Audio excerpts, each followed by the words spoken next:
Episode 158. Your future is hidden in your daily routine.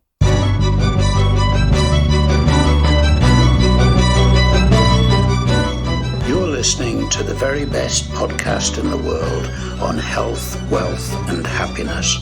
Please remember to leave a review and share with all your friends and family.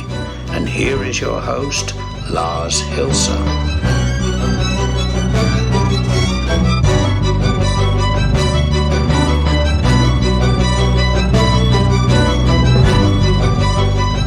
And we're back on Hump Day. So it's looking forward to the weekend already. And welcome to the very best podcast in the world, your only source in the universe for personal supremacy through health, wealth, and happiness. Now, let's get started with housekeeping. Sharing is caring. As every day, I'm going to remind you to not necessarily only keep this episode for yourself because you find it helpful.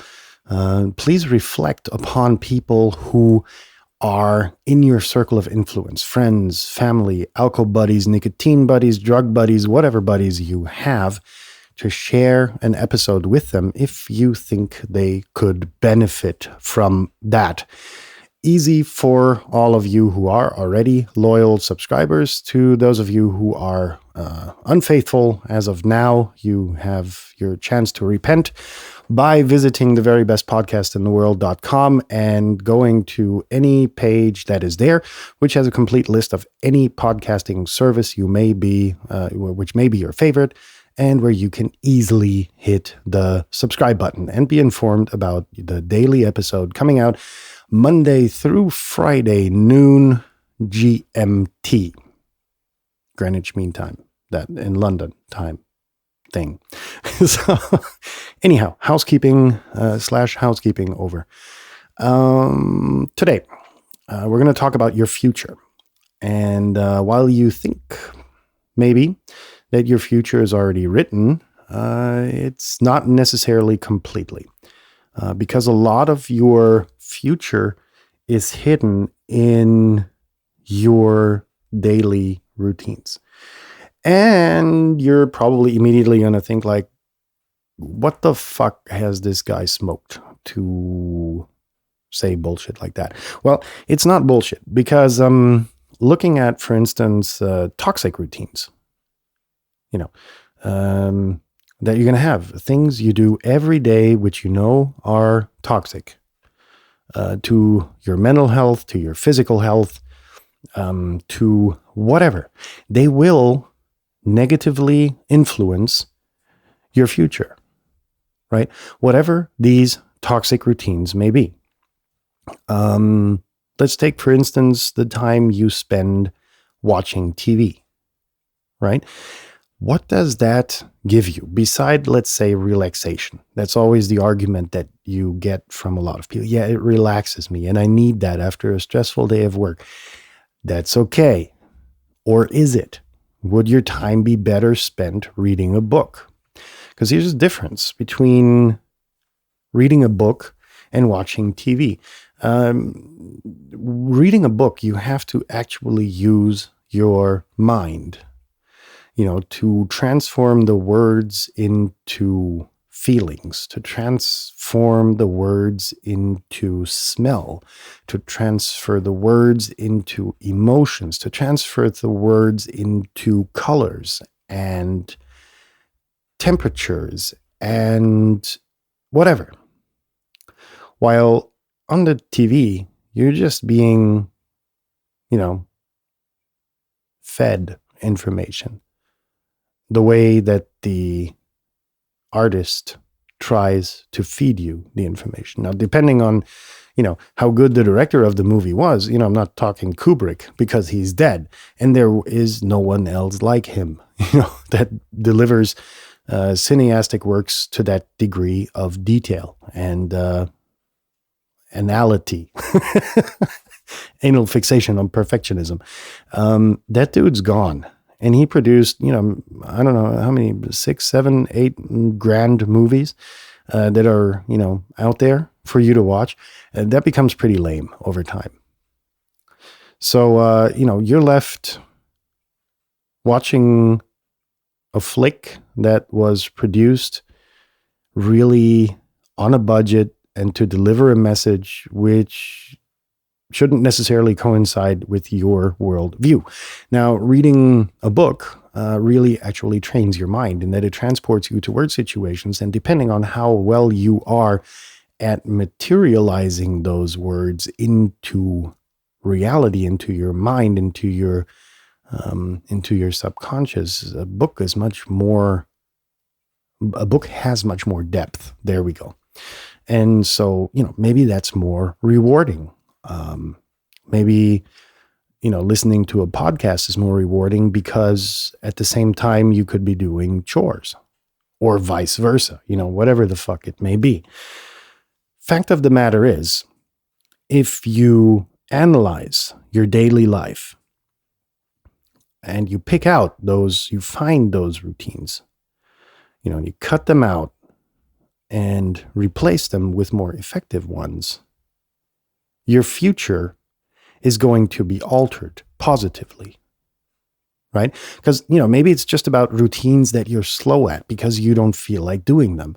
Find something to make them worth your while. Talking about laundry, it's nerve-wracking, really, but it's got to be done, unless you're an asshole like me that has for the longest time hung their dirty laundry in a laundry bag in front of the hotel door and then had it picked up, and, morning magic came and the laundry was folded and pressed and smelled good and whatever. Not very many people are in that benefit. Even for me, that benefit has, ceased to exist because I have to do it myself now. And that being said, I found this nerve-wracking, but I said, okay, let's give it a shot listening to a podcast, while doing so. And all of a sudden, it went by like a fucking breeze. It wasn't a challenging task anymore. It was like, okay, I'm listening to a podcast anyhow because I don't know what I was doing, programming or reading something else, or going through a magazine, and I'm listening. The washing machine is done. Go down to the wash machine, uninterrupted podcast experience continues, do the laundry, and all of a sudden the laundry is done because my mind was occupied with the podcast instead of being pissed off about having to go to the laundry machine and, doing the laundry. Very interesting concept.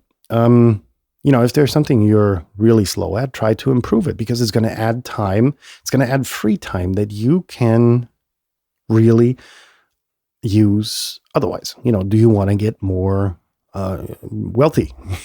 Start a side hustle.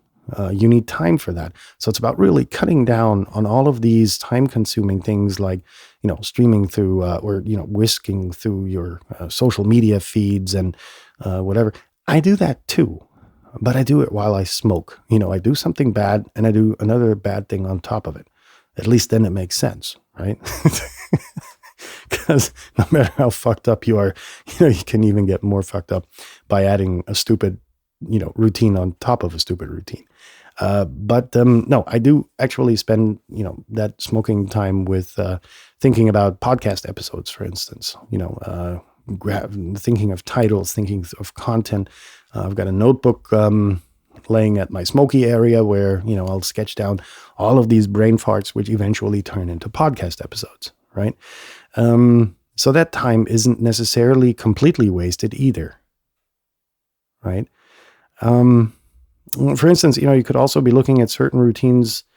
No, you couldn't. So really, it's about altering it's identifying routines that you have, and being honest about them, being honest to yourself, being honest about the routines that you do, because a lot of them are habitual and you don't really question them.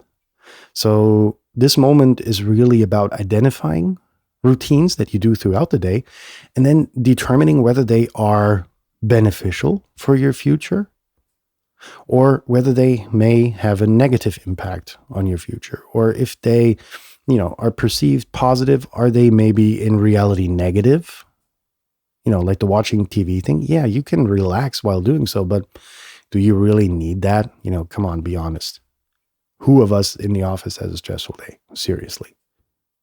The guy that does 13, 14 hours of lumberjacking, that dude's got a reason to go home, fetch his beer, be stressed out, and fall asleep in front of the TV 10 minutes later, because that dude's done physical labor. That sucks, right? But for a lot of us, these complications at work are first world problems, let's face it. And that being said, identifying them and cutting them out of your life, or identifying them and combining them with something entertaining, teaching, make them more interesting, thereby more efficient, thereby increasing the time that you have on your clock at the end of the day, which you can then, use to, for God's sake, watch TV, or maybe opening, your own business, or contemplating that at least.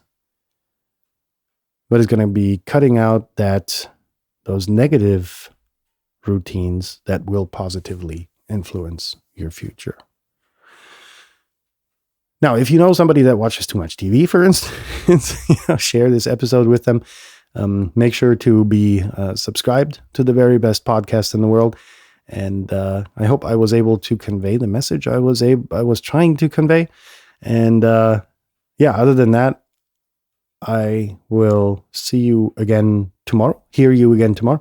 Have a successful day. If you've had your successful day, have a good night. Leave your hands above the blanket. Peace out. See you tomorrow. Be healthy and well and whatever. And we'll be in touch tomorrow.